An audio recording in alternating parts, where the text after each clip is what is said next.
পূর্ব কলকাতার জলাভূমিতে টাকা ওড়ে নরেন্দ্রপুরে অর্থই অনর্থ। নিউজ 18 বাংলায় এক্সক্লুসিভ রিপোর্ট।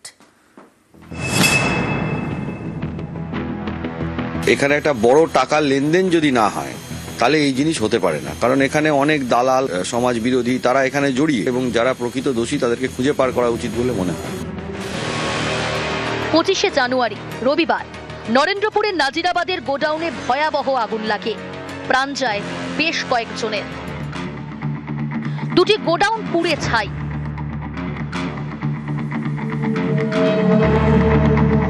পোড়া ছাই থেকে উঠেছে অনেক প্রশ্ন। তার মধ্যে অন্যতম জলাভূমি বুঝিয়ে এত সব বেআইনি নির্মাণ হলো কিভাবে? অভিযোগ, গত বেশ কয়েক বছর ধরে পূর্ব কলকাতার একের পর এক জলাভূমি বুঝিয়ে নির্মাণ হয়েছে, যা রুখতে হয়েছে একের পর এক এফআইআর। শুধু তাই নয়, জল গড়িয়েছে কলকাতা হাইকোর্টেও। অভিযোগ, এত কিছুর পরেও তেমন কোনো পদক্ষেপই করা হয়নি। অনেকেই মনে করছেন আসলে এই জলাভূমিতে শুধু জল আর ভূমি নেই, আছে বিপুল টাকার খেলা, যা স্পষ্ট হয়ে গিয়েছে চুক্তিপত্রে। দেখুন নিউজ 18 বাংলায় এক্সক্লুসিভ।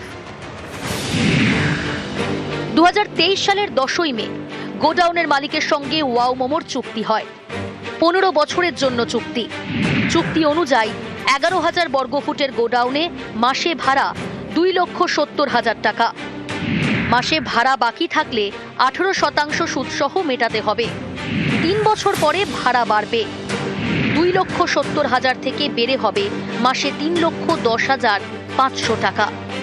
এরপর প্রতি 3 বছর অন্তর 15% হারে বাড়বে ভাড়া। প্রথমবারের অ্যাডভান্স 8,10,000 টাকা, সিকিউরিটি ডিপোজিট 10,80,000 টাকা। চুক্তিতে এও উল্লেখ রয়েছে 11,000 বর্গফুটের গোডাউনে কোনো দাহ্য বস্তু মজুত করা যাবে না, রাখা যাবে না গুলি, বারুদ, রাসায়নিক এবং বিপজ্জনক সামগ্রী। কিন্তু অনেকেরই প্রশ্ন, জলাভূমি বুঝিয়ে গোডাউন তৈরি হলো কিভাবে? যে কোনো ভাড়ার চুক্তিতে কিছু টার্মস অ্যান্ড কন্ডিশন থাকে, কোনো দাহ্য পদার্থ রাখা যাবে না, সেটা দেখার দায়িত্ব যেমন যিনি ভাড়া দিচ্ছেন আবার যিনি রাখছেন, দায় সব পক্ষের।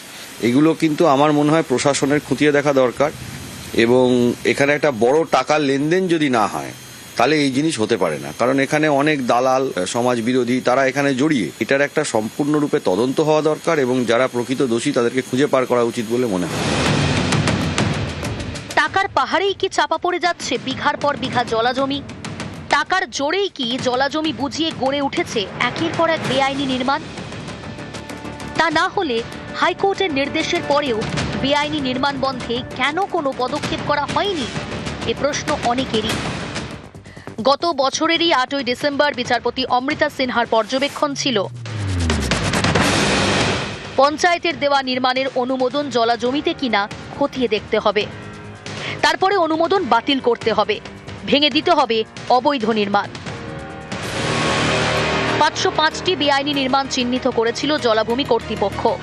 এর মধ্যে ওয়াও মোমো এবং ডেকোরেটরের গোডাউনও ছিল বলে দাবি, যেখানে গত মাসে আগুন লাগে। 500 জায়গা এরকম চিহ্নিত করা হয়েছে যেগুলো বেআইনি নির্মাণ হয়েছে, জলাজমি বুঝিয়ে নির্মাণ হয়েছে এবং ভেঙে দেওয়ার অর্ডার হয়েছে। প্রশাসন কিন্তু একটির পর একটি অজুহাতে দেখিয়ে গেছে, কিন্তু সেই অর্ডারের কার্যকারিতা কিছু করেনি। আজকে যদি হাইকোর্টের অর্ডার মান্যতা দিত তাহলে কিন্তু একটা আনন্দপুরে এতগুলো প্রাণ হারাতো না।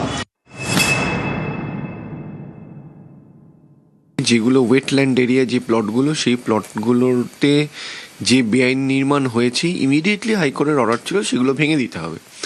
কিন্তু আজকে প্রশাসন এখনো অবধি ভাঙতে পারেনি। প্রশাসনকে টাকার বিনিময়ে এই ধরনের বেআইনি নির্মাণ করা হচ্ছে। হাইকোর্টের একদম স্পেসিফিক অর্ডার আছে যে 500টা প্লট চিহ্নিত করা হয়েছে, ইমিডিয়েটলি সেগুলোকে ডেমলিশ করতে হবে। প্রত্যেক দিনই একটা করে নতুন করে অজুহাত।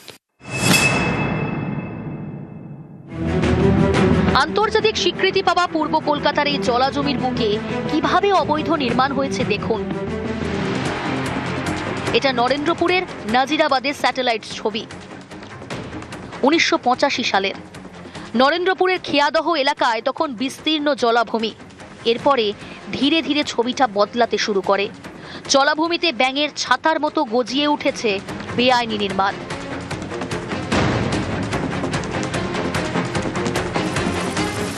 যত দিন গিয়েছে ততই জলাভূমি বুঝিয়ে তৈরি হয়েছে বেআইনি নির্মাণ।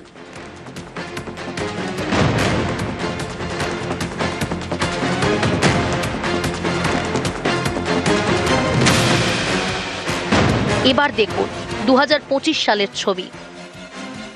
ভালো করে দেখুন, 1985 সালে পূর্ব কলকাতা জলাভূমি ছিল সবুজে সবুজ, আর এখন 2026-এ সেখানে একের পর এক নির্মাণ।